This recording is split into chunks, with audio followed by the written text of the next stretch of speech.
of the divinity expressing as Desmond Tutu, of the people in his country, of his daughter.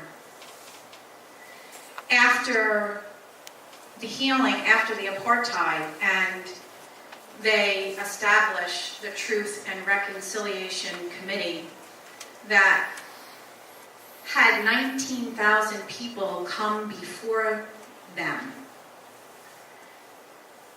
to heal, to share their stories, to hold each other, to speak the words of what really happened, and then to come with a choice.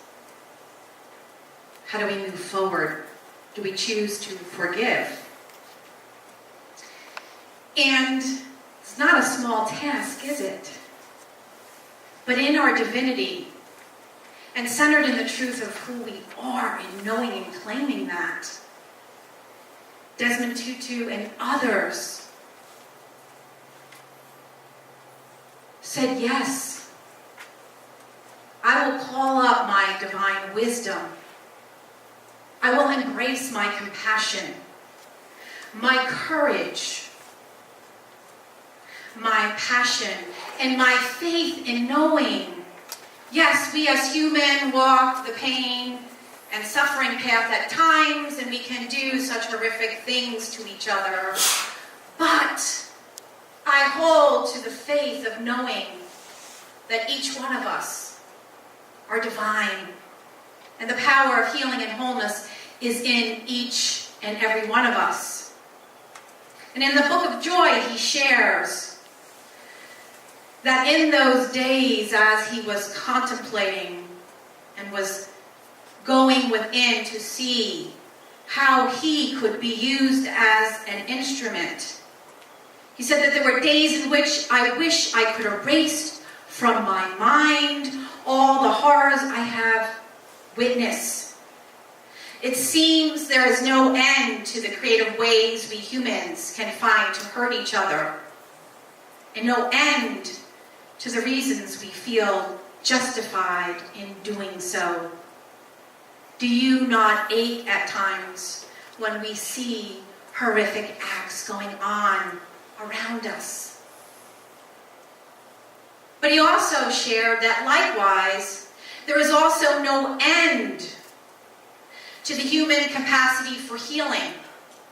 In each of us, there is an innate divine ability to create joy out of suffering, to find hope in the midst of hopeless situations, and to heal any relationship in need of healing. He said there are two simple truths, and these truths are spiritual truths, and they also have been proven by science and psychology.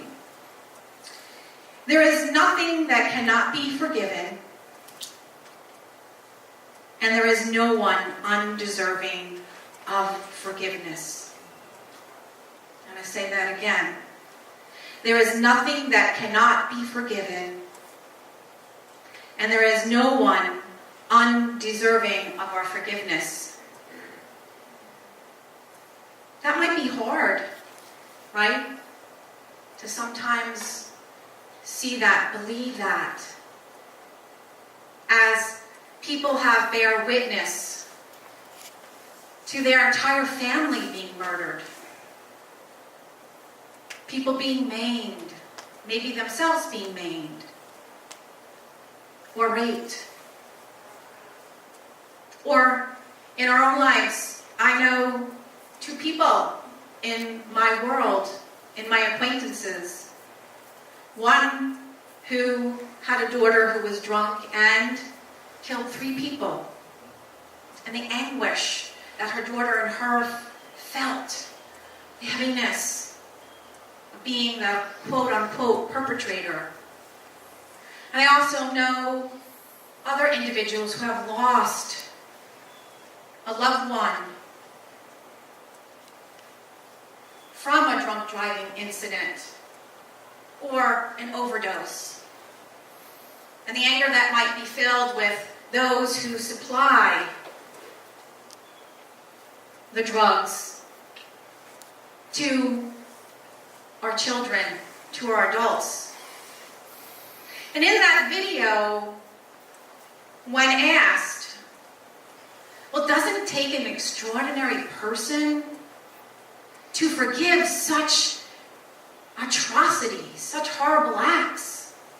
Even some of the things that we would quote, say, smaller ones, being betrayed, lied to. And the answer was, yes, it does take an extraordinary person. Because guess what? We all are extraordinary. Yes, we are human, and we have the human experience, but each one of us are divinely powerful. And when we realize that we are one, not just in something, a platitude or an affirmation we say, we are one in spirit, right? Isn't that one of our core values? Oneness. We are one in spirit. But sometimes to live that, knowing that I am so angry, and not only does my anger cause a poisoning and an unhealthy state and future for me, but it is what I vibrate. And as anger begets anger, we have communities, we have nations, do we not? And so when we begin to wake up and realize that, we do know that we have a choice. And Desmond Tutu said, he knew that if forgiveness did not occur, if reconciliation did not occur in a healthy way, that South Africa's future would be tied to a cycle of anger and revenge. Anger and revenge. And it would ultimately lead to destruction, continued unrest, continued violence. And we too as individuals, we too as communities, as nations, globally, are faced with that same choice in our lives. Do I continue this cycle of anger, hurt, revenge, resentment, being a victim? Or do I choose the path of healing, of forgiveness, of reconciliation, of wholeness? And so as he had 19,000, now it was both people who were who were the victims of heinous acts, but also perpetrators were able to come forth. And he used the fourfold path to forgiveness. And those four things are telling the story, naming the hurt, granting forgiveness, renewing or releasing the relationship. Now the first two steps on this path, telling the story and naming the hurt, you are asked to do with a companion. You're asked for someone, in Unity we say, someone who can hold the high watch. What does that mean, to hold the high watch? And perhaps this companion can be someone that bears witness with you through the whole process. So I want to share, what are those qualities? When I am looking to use the fourfold path of forgiveness, whom shall I choose to hold the high watch with me? And here are some of the things that you would look for. It is someone who can hold confidentiality, knowing that what you share stays right there. It is someone who impeccably listens, doesn't question you, doesn't cross-examine you, doesn't get in the mud. Oh, you poor thing, don't you want to get even? That's a sign. Nope. Not in the high watch there. Or someone who may say, oh, you know what happened to me? You think that's bad? Do you know anyone like that? You think that's bad? Let me tell you about what happened. way, right? So now I'm not saying that you can't hold a high watch for that person later on, but you have to be clear of this, that this right here. See, in unity we say there's one power and one presence, principle 1, and 2, that we are all divine and the answers are within.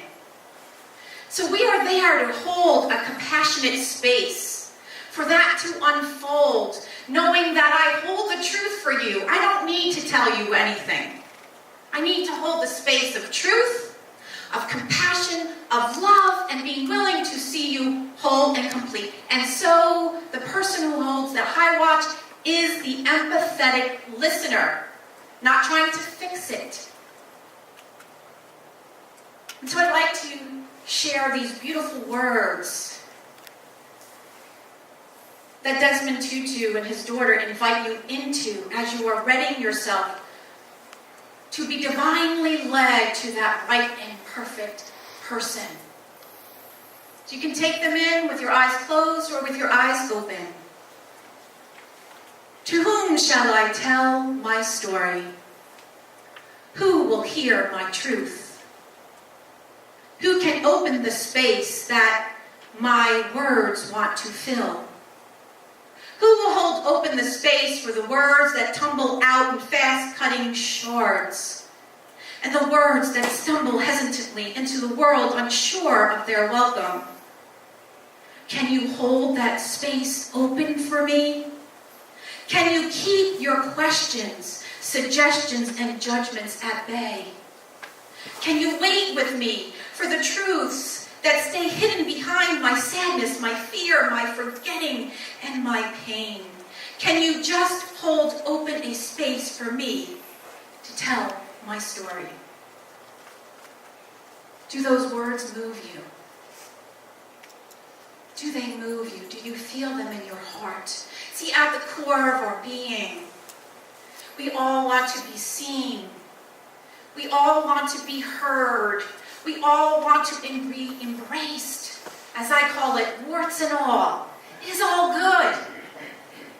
And to have someone who could hold that with you is the most precious and valuable gift you can have. And so we move into the first step, which is telling the story. In this telling of the story, sometimes people would say, like if you give it energy, well, it's about putting the light of awareness on it. It's about looking, seeing, telling the facts as they happen.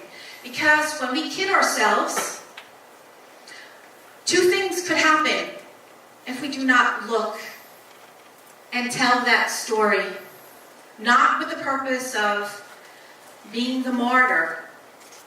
One of two things can happen, or maybe both. One, we stuff it. We stuff it down. We cut ourselves off from happiness. We cut ourselves off from joy. It festers and disease is ripe. Or it comes out sideways. We just become angry and resentful about anything. If you possibly were the experience of verbal abuse or physical abuse, wow, without that awakening, suddenly you find you are participating in that same cycle.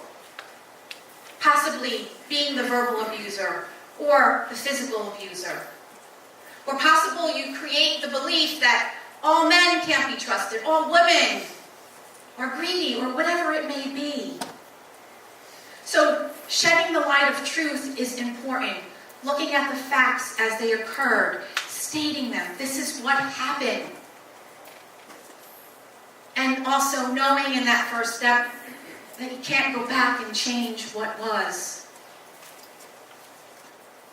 And then we move into the second step, is giving voice to or naming the hurt. Where we then move from the facts of what happened and name, what did I experience? anger, hope, despair, sadness, frustration. We give it, we feel it, we allow the energy, emotion, the energy of that feeling to be experienced instead of, again, stuffing it down. And we must always be gentle with ourselves in our vulnerability, knowing that there is no wrong feeling. Feelings just are. They are a guide to tell us what's up. Am I in my wholeness, or is there something that is asking me to return to a state of healing and wholeness? And so we honor them all. And then also, in naming the hurt, we identify what stage of grief there are that we are at. Are we in denial, anger, bargaining, depression, or acceptance?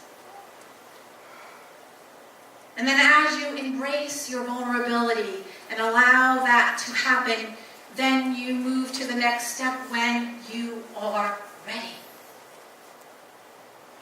When you are ready. And so I invite you to embrace these beautiful words. Meet me here. Speak my name. I am not your enemy. I am your teacher. I may even be your friend. Let us tell our truth together, you and I. My name is anger. I say you have been wronged. My name is shame. My story is your hidden pain. My name is fear, and my story is vulnerability. My name is resentment, and I say things should have been different. My name is grief, and my name is depression. My name is anxiety, and I have many names and many lessons. And as I breathe, I know I am not your enemy. I am your teacher.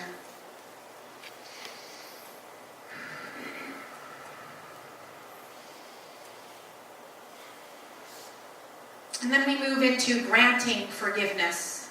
So this is where we remember, what is forgiveness? Forgiveness is our power of release. It is our power of letting go, as Charles Fillmore said, of error thinking. Or it is all what we carry in belief that keeps us in our separateness, that keeps us chained to resentment, what keeps us chained to our pain. And if we are chained to that, we are a victim. And we are chained to our past. And if we are in that energy, we cannot serve two masters.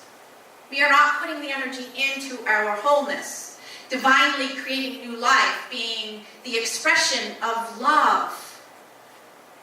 And I'm not saying that this is an easy path, but we are faced with, we choose. Do we not hear? We have free will. And this is where that free will comes in. I choose. And as I am willing to grant that forgiveness, it doesn't mean that it was okay what the other person may have done. But I am ready to not use what happened to me in the past as an excuse for me to not live in all my power and glory. That's what it means. And then I'm ready to create and tell a new story. And then it moves us into the fourth step, which is renewing or releasing the relationship. And this is important. So let's look at renewing. There's either or. In order for renewing to happen, doesn't mean you pick up where you left off, because obviously there was an unhealthy dynamic happening. For renewing to happen, the other individual has to be willing to hear your story, your feeling, without you vomiting or attacking. I'm not saying that there's not tears or upsetment. And then you name what you need to be different. And that person will either be willing or not. And then you allow that space for the other individual. Now, there's times where that's not possible and we must release. we must release a relationship. And you know that is true if it is a person who is unsafe, who is unable or unwilling to go through any of that, who is unwilling to even look and see without taking it personally, without wanting to attack and just repeat the cycle. And so you choose, and it could be so small. You know, there's a situation that I had with a friend. We were sharing an office. There was 3 of us sharing an office. And there was a different experience I had as a business partner than I did in just being a regular friend. And so the share of money for the rent wasn't on time. When we were supposed to meet and do things, there was a cancellation often, and I can go on and on and on. And I was starting to have this resentment going into the victim. And so I had to look and see, and I had to speak what was up. And I had to speak that this is affecting our friendship. And so after taking, there was a renewal, and then the person began to do it again. And then I had to choose. I released the business endeavor with the person, but kept the friendship. I mean, it can be so many creative ways, and only the wisdom within you knows that. And so, my friends, as we come to a close, the fourfold path to forgiveness, as given and shared in the book of Forgiving, is a powerful tool to help us end that cycle of resentment, of revenge or hurt, of playing small, being chained to our past. And it gives us that opportunity and a way forward to begin again, to be renewed, to be restored, to stand in the truth. And I know, and probably you can attest, that forgiveness is not for the faint of heart. And it is not easy. And it is also a lifelong process where we're always looking to release, where we have separated ourselves, where we are holding on to things that do not serve us. And I'd like to close with 2 things. First, Matthew 18, chapter 18, verse 21. No synchronicities, right, Angie? And the master teacher spoke. Then Peter came and said to him, Lord, if another sins against me, how often should I forgive? As many as 7 times? Jesus said to him, not 7 times, but I tell you 70 times 7. And metaphysically, 7 is the number of completion. And 70 times 7 means as many times as it takes in infinity, because it is a process. And so I close with these beautiful words. Start your own book of forgiving. Let it be a living, loving presence in your life. Here is my book of forgiving. The pages are well worn. Here are the places I pass through with ease. And here is my book of forgiving. Some of the pages are tear-stained and torn, some decorated with joy and laughter. Some of its pages are written with hope. Some are etched with despair. This is my book of forgiving. This book is full of stories and secret. It tells, it tells, how I finally broke free from being defined by injury and chose to be a creator again. Offering forgiveness, accepting that I am forgiven, choosing a world of peace. Namaste.